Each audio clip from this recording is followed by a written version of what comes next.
50 breaks free. Niall Davis, the Houston native, touchdown, Kansas City. Under duress, he throws a pick. Eric Berry, Smith throws to the end zone, caught, touchdown. The Chiefs breathing fire, throws over the middle, Hopkins, it's intercepted. Where breaks a tackle inside the 5, touchdown, Kansas City. They have been rolling back with Brian Billick, now 11 straight wins. Without Jamal Charles, who in my mind is the best player on both sides of the ball for them, what has been the secret sauce, so to speak, for Andy Reid and company there, Coach? Well, I think you go back to Andy's coaching style. A couple things jump out at me. One, he's going to make sure that they're fundamentally sound and do what they do best. That means they got to throw it 40 times a game. They will throw it 40 times a game. If they got to run it 40 times a game, they'll run it 40 times a game. He's going to make sure that the players are put in the best environment that they can be to do what they do best. And along with that, at the end of the day, you can have a genius, this and that, and all the different things adjectives we throw at coaches.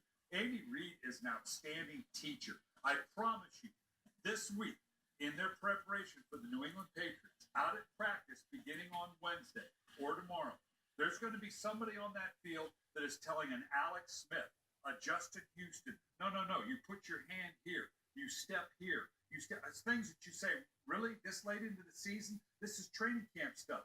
Keeping it true to the fundamentals, the teaching sequence that they have. Andy Reid, above all else, is a pure teacher. Jeremy Maclin, according to Ian Rappaport, high ankle sprain, not a knee injury. How important could that be for the Chiefs if they have it? It's going to be huge because the Kansas City, they follow the golden rule of don't beat yourself, and they're the best at it. Obviously, Alex Smith, he doesn't turn the ball over. They're number 2 in the league in turnover differential. The problem is you progress through the playoffs. If you're going to go into New England and you're going to beat Tom Brady and company in New England, you're going to have to make some plays. You're going to have a certain explosiveness about you. They're not a particularly explosive play. Otherwise, you run the risk of bleeding to death slowly by thinking you're going to get a bunch of 10, 11, 12 play drives against a Bill Belichick coach defense. So you're going to need those big plays. They had it in the kicking game last week against Houston. To not have Jeremy Maclin to remove that one more player that would give you that big play, that's going to hurt.